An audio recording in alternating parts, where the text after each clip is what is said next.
gudoomiyaha xisbiga dhalinyarada ee wadani ee gobolka Gabiley Maxamed Nuur Mooga Shabeel oo shir jaraa'id maanta ku qabtay xafiiska xisbigaasi wadani ee Gabiley ayaa ka hadlay arrimo badan isagoo eedo kulul u soo jeediyay xisbiga talada dalka haya ee kulmiye isla markaasina ku eedeeyay in xidhiidhka Soomaaliland iyo Soomaaliya uu ka ahaa xisbiga kulmiye isla markaasina isagu bilaabay wada hadallada Soomaaliya iyo Soomaaliland gobolka Gabiley xisbiga wadani ku leeyahay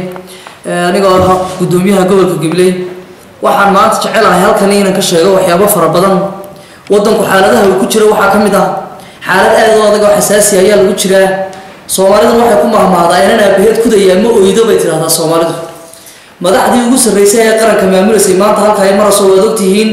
in dad muwaadiniin oo siyaasiyiin oo axsaab oo u tartamaya dalkooda lagu tilmaamayo in xidhiidh la leeyihiin wadanka koonfur taasi oo dambi ku ah qaranka bulshada reer Soomaaliland waxaan sheegayaa in marka la leeyahay cid Soomaaliland joogta xidhiidh la Soomaaliya la leeyahay amba siyaasi ha ahaado amba shacab ha ahaado inaanu qofkaasi ku gafaynin oo kaliya qof amba xisbi uu waxyeelayo gooni isku taaga jamhuuriyadda Soomaaliland dadku taasi dhagaha furana oo fiirsadaan xaaladda wadanku ugu sugan yahay waa taa xisbiga kulmiye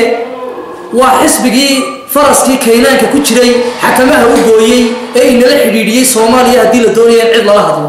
cid la hadashay Soomaaliya oo la yaqaan oo xukuumadda wasiir Shacayb la hadla madaxweynaha qaranka la hadla Muuse la shira cid ummadda intay wax kula soo shiraan reer Soomaaliland been u sheegto horta waa xukuumadda cid halka ay nagu wadaan waa xukuumadda yaan qaranka la marin habaabinin yaan been loo sheegin baa la yahay ummadda jamhuuriyadda Soomaaliland ummaduna arrintaasi aad iyo aad ugu fiirsato gudoomiye Ciro isaga la jecelada wadanka iyo gooni isku taaga uga beer nugul oo uga la jecel wanaagsan Muuse oo mar runta la sheegay weeyaan Muuse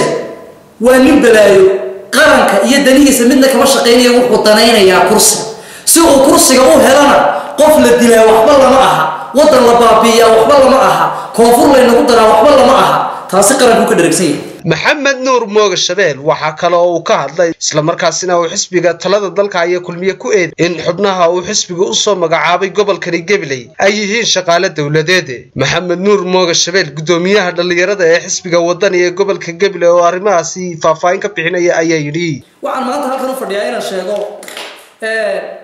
xisbiga kulmiye dadkii uu soo magacaabay gobolka Gabiley run ahaantii waxa ku haray in kulmiye shaqaalihii oo kaliya ku haray cid kale oo taageersan ma jirto wadanku isbedel buu u baahan yahay haddaba dadka shaqaalaha ee Muuse uu soo magacaabay gobolka Gabiley ayaan doonayaa maanta inaan halka qaar kamid ka sheego waxana jirta waxa lagu gafay dastuurka jamhuuriyadda Soomaaliland waxa lagu gafay xeerka shuruucda xisbiyada waxa lagu gafay xeerka shaqaalaha intaas oo inta ay sheegayaan inuu qofka shaqaalihi ka madax banaan yahay arrimaha siyaasadda waa sal lagu milmay warqadan ay dadka Muuse soo magacaabay gobolku dhammaan waa shaqaale waxa la yahay dadka la doontoono dadka la soo magacaabayna waxa la yahay dhamaantiin waxa lagu ciyaarayaa shaqadiina iyo biilka reeriina lagu ciyaarayaa Muuse meelidina ma gaarsiinayo caadifada iyo beenta la idin sheegayna hala joojiyo dadkaasi waxa kamid ah hadal badan ahaan ma buuxso in badan oo komisiyona waa soo waday waxa kamid ah Ahmed Maxamuud Sharwac oo macalinkaygii gudoomiyaha gobolka Gabiley ee kulmiye ku magacaaban yahay waa wasaaradda waxbarashada aw Yuusuf Ahmed Xasan waa xubin waa kormeeraha waxbarashada bilaa ma ku dhaasharay ka fiirso Nimco Maxamuud Daawud waa madaxa dhaqaalaha ee gobolka waa isla wasaaradda waxbarashada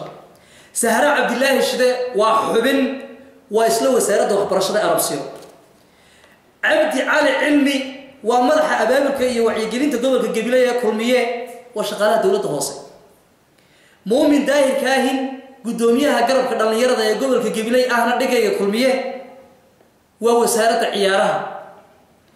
Mustafa Maxamuud Xaaji oo ah xubin waa wakiilka samafalka ee madaxtooyada Soomaaliland u fadhiya gobolka Gabiley dadkaas dhammaan waa shaqaale waxa la yahay Muuse intaas waa ka bedel hatta cid soo magacaabanaysa waa ka bedel waa shaqaale itigiskii way ka baxsan tahay noomiskii way ka baxsan tahay ummadana waxaan u sheegayaa in dastuurka iyo shuruucda u yeelo shaqaalaha la akhriyo Master Shabeel isagoo hadalkiisa si wata waxa uu eeda kulul dusha ka saaray isla markaasina uu tilmaamay in cid u baahan in la maxkamadeeyo ay tahay wasiirka wasaaradda warshadaha isagoo ku eedeeyay in uu wasiir Shacayb Maxamed Muuse uu xiriir la leeyahay dawladda dalka Soomaaliya iyo waliba mas'uuliyiin ka tirsan maamul goboleedka Puntland. haddii maanta cidi ay ku gaftay oo ay wax u dhintay gooni isku taaga Jamhuuriyadda Soomaaliland cidda in la maxkamadeeyo mudan waa cidii oo adeerkay boobe hore u sheegay ee usuulku cusub yahay ee suurka iyo labiska iyo gaariga ku eeg in garanaynin dhan ay ka socdaan iyo dhan ay u socdaan toona ee hore ula shiray Soomaaliya waa wasiir shacayb haddii uu lacag leeyahay gaariga iyo suurka waxaan leeyahay adeerkay hore ku sheegay ku rafan maaye in la maxkamadeeyo adaa mudan cirana waa madax qaran. والسلام عليكم. ومحمد حسن الشيخ محمد شوبا موقع المقلق عالمي كالسن تيفي قبل كجبلي.